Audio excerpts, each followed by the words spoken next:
नमस्कार, मैं assistant professor Sunaina Dwivedi. आज बीए फर्स्ट ईयर के बच्चों के लिए सेकेंड पेपर से कुछ लेके आए हैं। सेकेंड पेपर में आज हम पढ़ लेते हैं आश्रम व्यवस्था। आश्रम व्यवस्था क्या होता है? जैसा कि बच्चों में पहले भी बता चुकी हूँ कि हमारा थ्योरी पेपर है, हमारी लिखावट अच्छी होनी चाहिए। अब आपका पेपर आने वाला है तो हम लिखें कैसे, इसलिए हम पहले भी बता चुके हैं। हमको रूपरेखा तैयार करना है। रूपरेखा में हम क्या तैयार कर लेते हैं? पहले हम रूपरेखा बना लेते हैं, थोड़ी सी प्रस्तावना लिख लेते हैं, उसका परिचय शुरू कर, फिर थोड़ा सा अर्थ में भी लिखते हैं, फिर हम परिभाषा भी लिखते हैं और इसके बाद जो हमसे पूछा जाता है उसकी विशेषता पूछा जा रहा है, महत्व पूछा जा रहा है, या फिर जितने नंबर का पेपर है उस हिसाब से हम आगे लिखते हैं।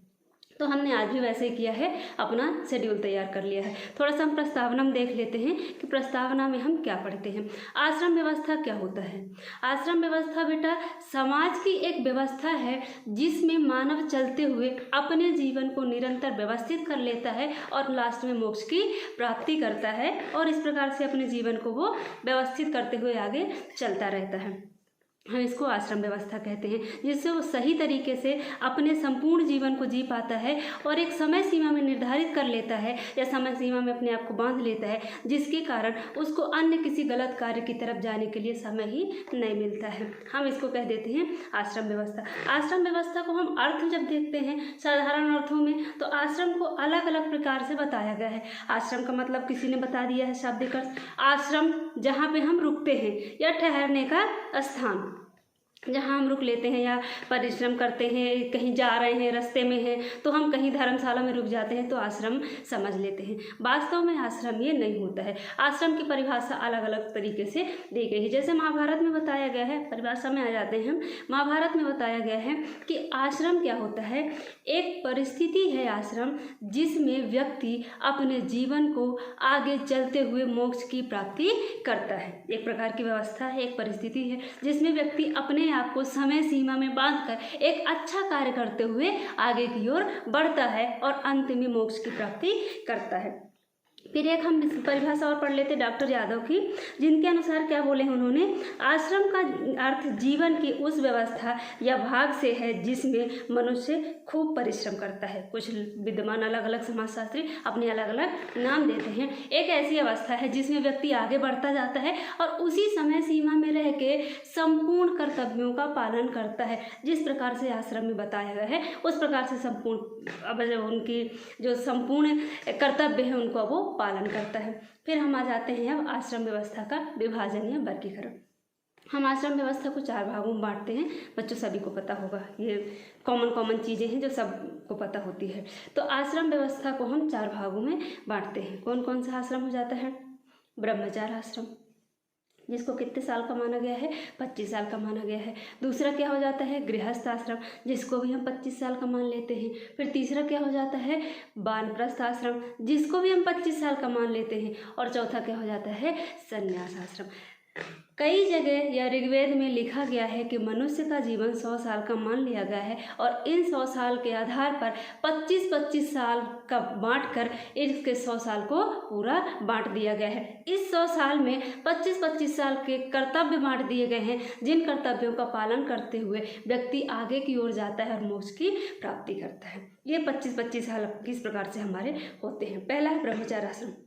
ब्रह्मचार्य आश्रम के लिए अलग अलग वर्णों में अलग अलग आश्रम बताया गया है। ब्रह्मचार्य आश्रम में बताया जाता है कि बालक उपनयन संस्कार के बाद कहाँ जाता है? ब्रह्मचर्य पहले गुरुकुल कहा जाता था। वहाँ बच्चे पढ़ते थे, वहाँ रहते थे, वहीं रहेंगे, गुरुओं की सेवा करेंगे, सादा जीवन जीते हैं, नियंत्रण में रहते हैं और अनुशासन सीखते हैं और गुरु जो भी शिक्षा देता है सभी प्रकार की शिक्षा प्राप्त करते हैं, गुरुकुल जाते हैं। तो ये गुरुकुल जाने का समय सीमा अलग अलग वर्णों में अलग अलग रखी गई है। जैसे ब्राह्मण में रखी गई है 8 से 10 साल का उपनयन संस्कार होगा, 10 साल के।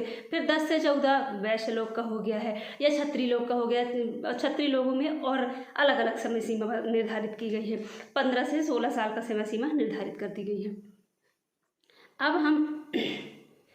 अब इन आश्रमों में रहते हुए बालक अपने जीवन को किस प्रकार संयम में बांधकर 25 साल का जीवन व्यतीत करता है और अगले आश्रम के लिए अपने आप को तैयार करता है। ये हमारा ब्रह्मचर्य आश्रम था कि 25 साल की आयु तक बालक अपने आप को शिक्षा, दीक्षा और नैतिकता से भरकर या इन सब गुणों से परिपूर्ण होकर अगले आश्रम के लिए अपने आप को तैयार करता है। ब्रह्मचर्य आश्रम में एक बालक नैतिकता सीखता है, उसमें अनुशासन के साथ रहता है, गुरु की सेवा करता है, सादा जीवन जीता है, छोटे बड़े का आदर सीखता है और संपूर्ण सांसारिक ज्ञान उसको प्राप्त होता है, गुरुओं के द्वारा प्राप्त किया जाता है और उसको अगले आश्रम के लिए तैयार किया जाता है। जो अगला आश्रम है हमारा गृहस्थ आश्रम।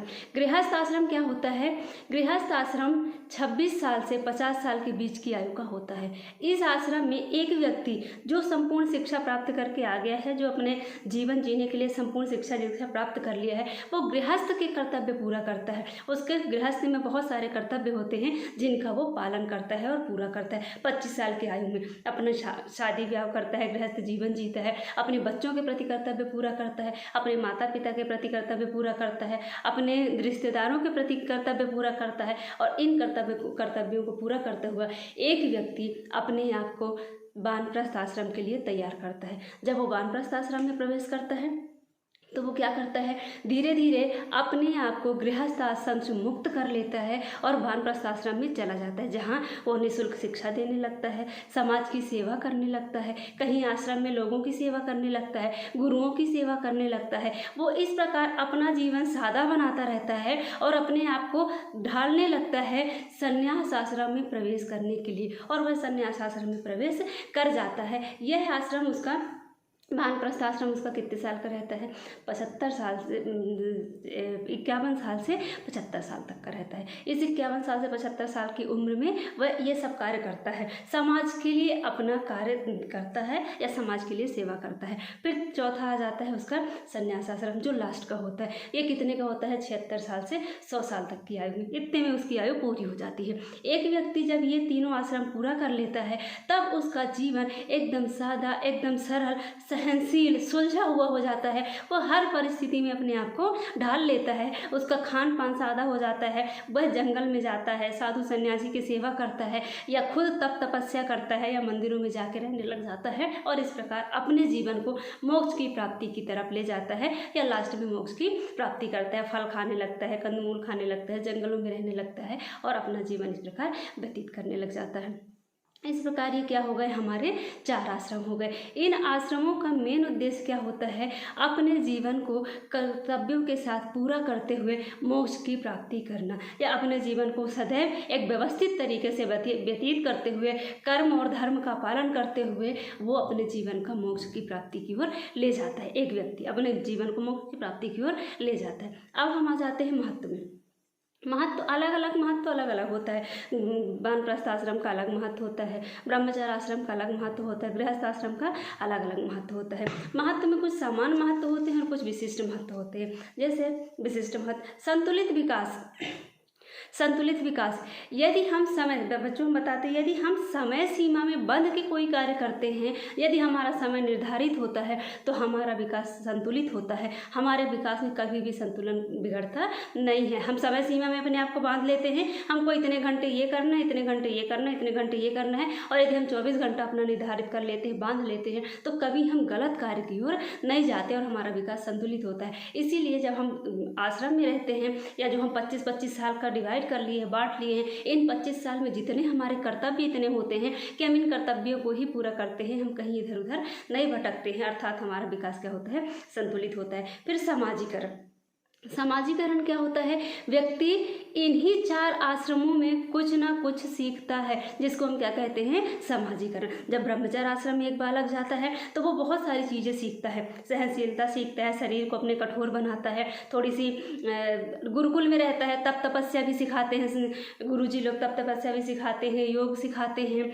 उनको पढ़ना लिखना सिखाते हैं, नैतिकता का विकास करते हैं, उनको सादा जीवन सिखाते हैं। ये जो सीखना है यही उसका समाजीकरण है। वो आगे गृहस्थ आश्रम के लिए अपने आप को तैयार कर लेता है। फिर गृहस्थ आश्रम में रहता है, अपने संपूर्ण परिवार की नातेदारी की, रिश्तेदारी का, अपने पितरों से माता पिता से पितृ ऋण से ऋण होता है, इन सब ऋणों से वो ऋण होता है और वो सीखता है। ये होता है उसका समाजीकरण। फिर वो तीसरे में चला जाता है वानप्रस्थ आश्रम में। वानप्रस्थ आश्रम में वो क्या करता है, वो समाज की सेवा करने लगता है, समाज में निःशुल्क कार्य करने लगता है। वहाँ पे भी उसको लग रहा है धर्मशाला में साधु महात्माओं की सेवा करने लगता है और इस प्रकार वो क्या करता है, समाज की सेवा करने लगता है। इसके बाद लास्ट में चला जाता है वानप्रस्थ आश्रम में, संन्यास आश्रम में, और संन्यास आश्रम में अपने आप को विलीन कर लेता है और विश्व के कल्याण के लिए अपने आप को योगदान कर देता है और अपने मोक्ष की प्राप्ति कर लेता है।